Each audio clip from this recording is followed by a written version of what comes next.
আজকে আবার কোথায় চলে গেলাম, কি কি করলাম তা জানাবো বিস্তারিত আমার এই ভিডিওতে। হ্যালো এভরিওয়ান, আসসালামু আলাইকুম। কেমন আছেন সবাই? আশা করি খুবই ভালো আছেন, আমিও অনেক ভালো আছি।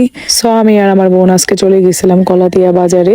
এই যে চড়ে নিয়েছি অটোতে, সবসময় সিএনজিতে যাই কিন্তু সিএনজি পাচ্ছিলাম না, কয়েক মিনিট ওয়েট করার পরও তাই দুইজন মিলে চলে গেলাম অটো রিজার্ভ করে। যেখান দিয়ে যাইতেছি অবশ্যই এলাকার নাম আমি জানি না, মনে হয় জালাল চেয়ারম্যান না মেম্বারের মোড় বলে, কিন্তু না চিনলেও এই জায়গাটা আমার খুবই ভালো লাগে। এই সাইডে আশেপাশে অনেক বড় বড় গাছ, রাস্তাটাও খুবই সুন্দর কিন্তু ভাঙাচোরা ছিল প্রচুর পরিমাণে। আর এই ভিডিওটি আমার মেয়ে বোন করতেছে, আমি তার পাশে বসে আছি আমার বাচ্চাকে কোলে নিয়ে, কারণ সে ঘুমায় আছে।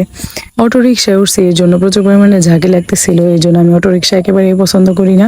আর এই গাড়িটা অ্যাক্সিডেন্ট হয়, অনেক ভয় লাগে, আর এত দূরের রাস্তা, এই জন্য আমি সবসময় সিএনজিতে যাই। কিন্তু আজকে বাচ্চা রেখে গেছিলাম আমার মেজ বোনের, বেশি সবাই ছিল না তার জন্য অটো নিয়ে গেছে। এই যে আমাদের ভাইরাল পদ্মা সেতু, দুঃখিত জগন্নাথপুরের সেতু।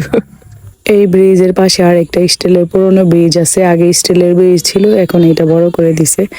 এই ব্রিজ নিয়ে আমার হাসির কিছু স্মৃতি আছে, কারণ আগে এটাতে আমি কলেজে যাইতাম মাঝে মধ্যে।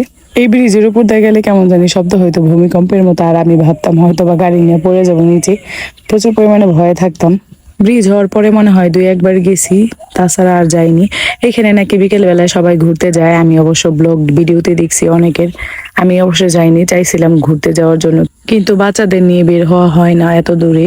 একটু দূরে বললেই চলে, এইটা আমাদের এখান থেকে। ব্রিজের এই পাশ দিয়ে অনেকগুলা দোকান বসে, ছোট ছোট খাবারের স্টল, আমি ভিডিওতে দেখছি এইগুলা। আমি মূলত এই সাইড দিয়ে কলেজে যাইতাম, আর এটা হচ্ছে গ্রিন স্কোয়ার ক্যাফে। যখন উদ্বোধন হয়েছিল তার কিছুদিন পরে গিয়েছিলাম সব খালতো বোনরা মিলে। এই যে চলে আসছি কলাতিয়া বাজারে, এইখান দিয়ে কলাতিয়া বাজারে যায় যেখানে সবজি এবং মাছ, ফলমূল সবকিছু এখানে পাওয়া যায়, এই যে ভিডিওতে দেখতে পাচ্ছেন। আর আমার আজকের ভিডিও ম্যান ছিল আমার মেজ বোন, সে পুরো ভিডিওটাই সে করছে। তো তারপর চলে গেছিলাম আমরা মার্কেটে কিছু কেনাকাটা করার জন্য, বাচ্চাদের জন্য শীতের কাপড় চোপড় কেনার জন্য। ভিডিওগুলো করা হয়নি কিছু কারণের জন্য। তো এই যে দেখেন, এই জামাগুলো আমি আমার বাচ্চাদের জন্য কিনছি, আমার জন্য আর আমার হাজবেন্ডের জন্য একটা শীতের সোয়েটার কিনছি।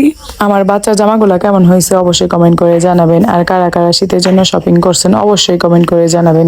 সত্যি জামাগুলো খুবই সুন্দর ছিল, আমার কিন্তু খুবই ভালো লাগছে, কাপড়গুলোও খুবই ভালো। এই পায়জামাগুলো আমি আমার মেয়ের জন্য নিছি, পায়জামাগুলো খুবই ভালো, খুবই হবে, আরামদায়ক, বাচ্চাদের জন্য খুবই নরম সফট। এটা হচ্ছে ভেলভেট কাপড়ের পায়জামাগুলা।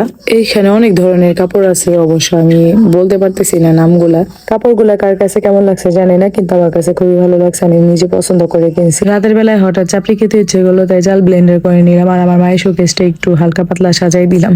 সো গুছানোটা কেমন হয়েছে অবশ্যই কমেন্ট করে জানাবেন, আমি কিন্তু অত ভালো গুছাইতে পারি না। আর এখানে আমার মা তাহলে একটা কড়াই নিয়ে নিছে চাপড়ি বানানোর জন্য, এর জন্য লাগতেছিল না।